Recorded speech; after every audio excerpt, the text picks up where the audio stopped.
Hello my dear students, welcome back to Corporate Regulations Session 16. നമ്മൾ കഴിഞ്ഞ സെഷനിൽ ഈ മെമ്മറാണ്ടം ഓഫ് അസോസിയേഷനിൽ ഓൾട്രേഷൻസിൻ്റെ കാര്യങ്ങൾ പറഞ്ഞിരുന്നു. അതിൽ നെയിം ഓൾട്ടർ ചെയ്യുന്നത് എങ്ങനെയാണ്, അതിൻ്റെ രജിസ്റ്റർ ഓഫീസ് ലൊക്കേഷൻ ഓൾട്ടർ ചെയ്യുന്നത് എങ്ങനെയാണെന്ന് കണ്ടു.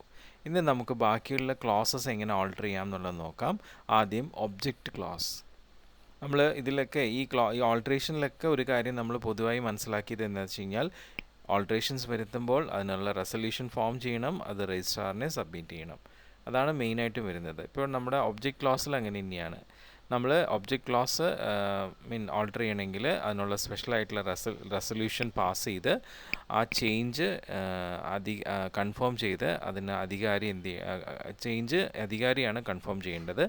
എന്നിട്ട് ആ കൺഫേം ചെയ്ത ചേഞ്ച് ആ അധികാരി എന്ത് ചെയ്യണം, ഒരു പ്രിൻ്റഡ് കോപ്പി ആയിട്ട് അത് മെമ്മറാണ്ടത്തിൽ ഓർഡർ ചെയ്യാൻ പറഞ്ഞിട്ട് രജിസ്ട്രാറിൻ്റെ അടുത്ത് ഫയൽ ചെയ്യണം. ഓക്കെ. പിന്നെ ഒരു പബ്ലിക് കമ്പനിയാണ് ഇങ്ങനെ ഒബ്ജക്റ്റ് ക്ലാസ് ഓൾട്ടർ ചെയ്യണമെങ്കിൽ അത് ന്യൂസ് പേപ്പറിൽ പബ്ലിഷ് ചെയ്യണം. ഇവരുടെ രജിസ്ട്രാർ ഓഫീസ് എവിടെയാണോ ലൊക്കേറ്റ് ചെയ്തേക്കുന്നത് അവിടെയുള്ള ന്യൂസ് പേപ്പറിൽ അത് പബ്ലിഷ് ചെയ്യണം. ഓക്കെ. അതുപോലെ തന്നെ ആ ചേഞ്ച് ഇൻ ഒബ്ജക്റ്റ് അവരുടെ വെബ്സൈറ്റിലും എന്ത് ചെയ്യണം, മെൻഷൻ ചെയ്തിരിക്കണം.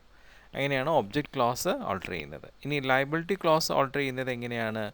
അവിടെ നമുക്ക് ലയബിലിറ്റി ക്ലോസ് മെമ്മറാണ്ടത്തിൽ അങ്ങനെ പെട്ടെന്ന് തന്നെ ഓൾട്ടർ ചെയ്യാൻ പറ്റില്ല. അതിന് വേണ്ടിയിട്ട് ഒരു റിട്ടേൺ കൺസെൻറ്റ്, എല്ലാവരുടെയും അനുവാദം, ആ മെമ്പർ ഓഫ് കമ്പനീസിൻ്റെ എല്ലാവരുടെയും അനുവാദത്തോട് കൂടിയിട്ടാണ് നമുക്കത് ഓൾട്ടർ ചെയ്യാനായിട്ട് പറ്റുള്ളൂ. ഓക്കെ. അപ്പോൾ അങ്ങനെ ഈ ലയബിലിറ്റി ക്ലോസ് ഓൾട്ടർ ചെയ്യുമ്പം ഈ ലയബിലിറ്റി ഓഫ് ഡയറക്ടേഴ്സ് മാത്രമേ നമുക്ക് ഓൾട്ടർ ചെയ്യാൻ പറ്റുള്ളൂ. സപ്പോസ് ഡയറക്ടറിൻ്റെ ലയബിലിറ്റി ലിമിറ്റഡ് ആയിട്ടുള്ളത് അൺലിമിറ്റഡ് ആക്കാം. ഓക്കെ. പക്ഷേ ഒരിക്കലും ഷെയർ ഹോൾഡേഴ്സിൻ്റെ ലയബിലിറ്റി നമുക്ക് അൺലിമിറ്റഡ് ആക്കാനായിട്ട് പറ്റില്ല.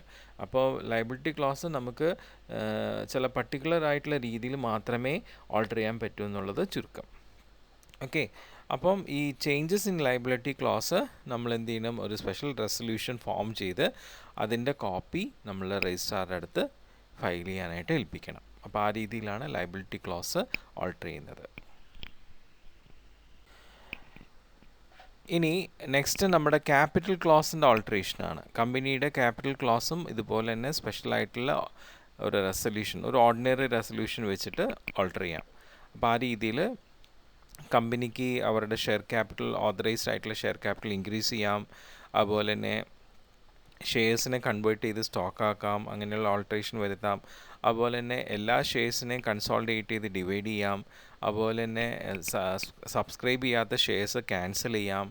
പിന്നെ ഈ ക്യാൻസൽ ചെയ്ത ഷെയർസ് അനുസരിച്ച് ഷെയർ ക്യാപിറ്റൽ ഡിമിനിഷ് ചെയ്യാം. അപ്പം അങ്ങനെയുള്ള ക്യാപിറ്റൽ ക്ലോസ് ഒക്കെ ഓൾട്രേഷൻ ചെയ്യാനുള്ള ഇതുണ്ട്. അതിന് ഓർഡിനറി റെസൊല്യൂഷൻ വേണം. ഓക്കെ.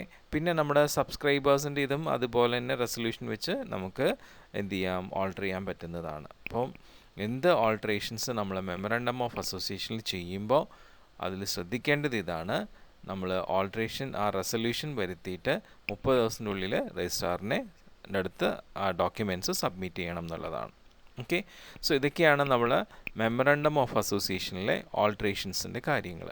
ഇനി നമുക്ക് നെക്സ്റ്റ് നോക്കാനുള്ളത്, what is the difference between memorandum of association and articles of association. ഇപ്പോൾ നമ്മുടെ മെമ്മറാണ്ടം ഓഫ് അസോസിയേഷനും ആർട്ടിക്കിൾ ഓഫ് അസോസിയേഷൻ രണ്ടും വളരെ പ്രധാനപ്പെട്ട രണ്ട് ഡോക്യുമെൻറ്റ്സ് ആണ് ഒരു കമ്പനി രജിസ്റ്റർ ചെയ്യുമ്പോൾ. അതിൽ memorandum of association MOA AOA അങ്ങനെയാണ് നമ്മൾ പറയുക. Memorandum of association, article of association, MOA AOA. അപ്പം ഈ MOA എന്ന് പറയുന്നത് നമ്മുടെ കമ്പനി പുറമേക്കുള്ള ആൾക്കാരുമായിട്ട് റിലേഷൻഷിപ്പ് ഉണ്ടാക്കുന്നതിന് വേണ്ടിയിട്ട് അതിനെ ഗവേൺ ചെയ്യുന്ന ഒരു ഡോക്യുമെൻ്റാണ് മെമ്മറാണ്ടം ഓഫ് അസോസിയേഷൻ. അതേസമയം ആർട്ടിക്കിൾ ഓഫ് അസോസിയേഷൻ എന്ന് പറഞ്ഞാൽ കമ്പനിയുടെ ഉള്ളിലുള്ള ഇൻറ്റേർണൽ അഫെയർസിനെ ഗവേൺ ചെയ്യുന്നതാണ് എന്ത്, ആർട്ടിക്കിൾ ഓഫ് അസോസിയേഷൻ. അപ്പോൾ ഒരു കമ്പനിയുടെ പുറത്തുള്ള റിലേഷൻഷിപ്പിനെ ഗവേൺ ചെയ്യുന്ന ഡോക്യുമെൻ്റാണ് MOA. ഒരു കമ്പനിയുടെ ഇൻറ്റേർണലായിട്ടുള്ള റിലേഷൻഷിപ്പിനെ ഗവേൺ ചെയ്യുന്നതാണ് എന്ത്, AOA. ഓക്കെ. അപ്പോൾ അങ്ങനെയാണ് നമുക്ക് ജനറലി പറയുക.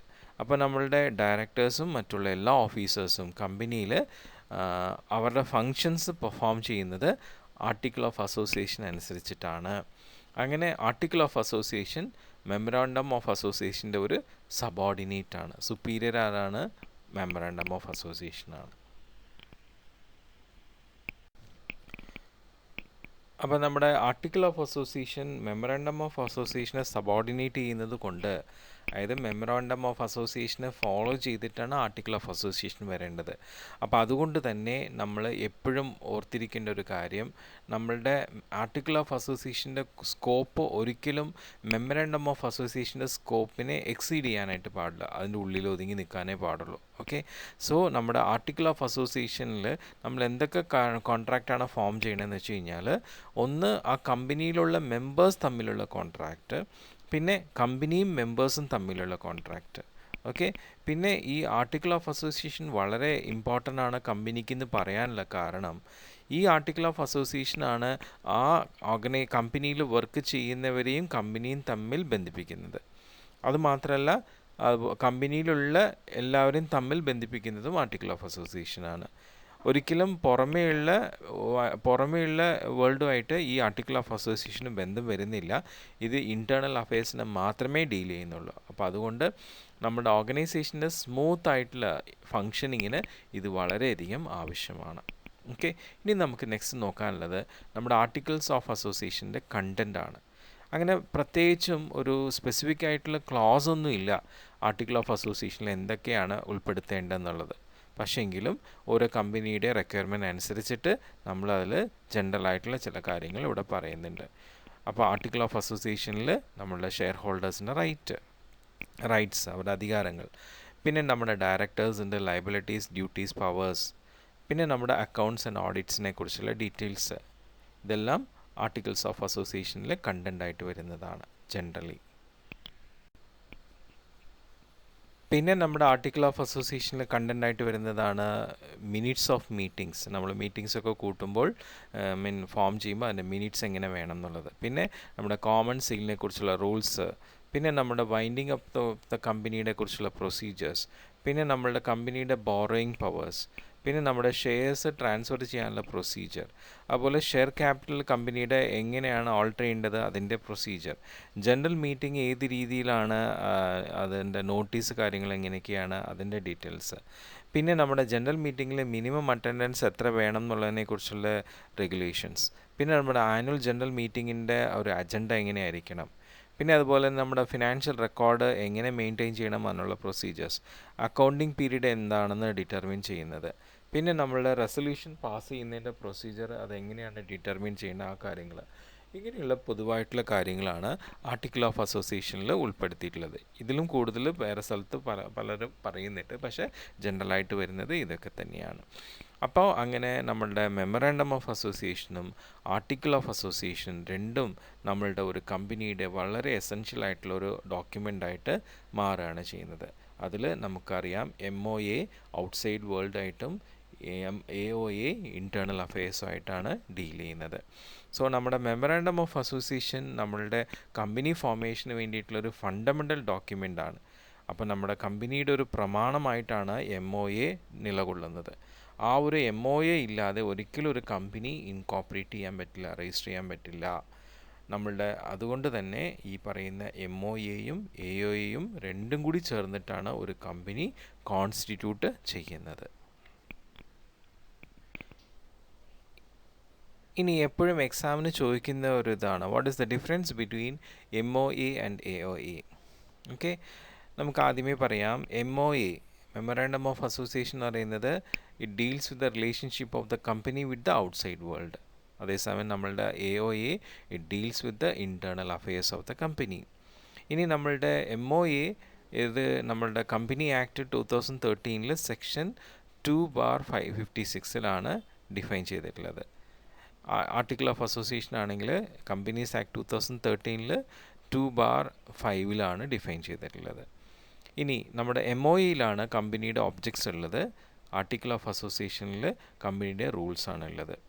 നമ്മുടെ MOAയ്ക്ക് സെൻട്രൽ ഗവൺമെൻറ്റിൻ്റെ അപ്രൂവൽ ആവശ്യമാണ്. അതിൻ്റെ പ്രത്യേകിച്ചും ആൾട്രേഷൻ നടത്തുമ്പോൾ സെൻട്രൽ ഗവൺമെൻറ്റിൻ്റെ അപ്രൂവൽ ആവശ്യമാണ്. പക്ഷേ ആർട്ടിക്കിൾ ഓഫ് അസോസിയേഷന് എന്തെങ്കിലും ആൾട്രേഷൻ വരുത്തണമെങ്കിൽ അതിന് സെൻട്രൽ ഗവൺമെൻറ്റിൻ്റെ അപ്രൂവൽ വേണ്ട, കാരണം അത് ഇൻറ്റേർണൽ അഫയേഴ്സിനെ ഡീൽ ചെയ്യുന്നതാണ്. പിന്നെ നമ്മളുടെ മെമ്മറാണ്ടം ഓഫ് അസോസിയേഷന് വേണ്ടിയിട്ട് നമുക്ക് ഈ പറയുന്ന കമ്പനി ആക്ടിലെ ഷെഡ്യൂൾ 1 ടേബിൾ ABCDE ആ ഫോംസാണ് യൂസ് ചെയ്യേണ്ടത്. പക്ഷേ article of association schedule 1 FGHIJ എന്നുള്ള ആ ഫോംസാണ് യൂസ് ചെയ്യുന്നത്. ഇനി മെമ്മറാണ്ടം ഓഫ് അസോസിയേഷനിൽ നമുക്ക് നിയമവിരുദ്ധമായിട്ടുള്ള എന്തെങ്കിലും കാര്യങ്ങൾ വന്നാൽ അത് നമുക്ക് വോയിഡാണ്. അതിനെ നമുക്ക് ലീഗലായിട്ട് മാറ്റാനായിട്ട് പറ്റില്ല. ഷെയർ ഹോൾഡേഴ്സിൻ്റെ ഒരു ഭേദഗതി കൊണ്ട് ലീഗലായിട്ട് മാറ്റാൻ പറ്റില്ല. പക്ഷേ നമ്മുടെ ആർട്ടിക്കിൾ ഓഫ് അസോസിയേഷനിൽ എന്തെങ്കിലും നിയമലംഘനങ്ങളായിട്ടോ നിയമവിരുദ്ധമായിട്ടോ എന്തെങ്കിലും കാര്യങ്ങൾ വന്നാൽ അതിനെ നമുക്ക്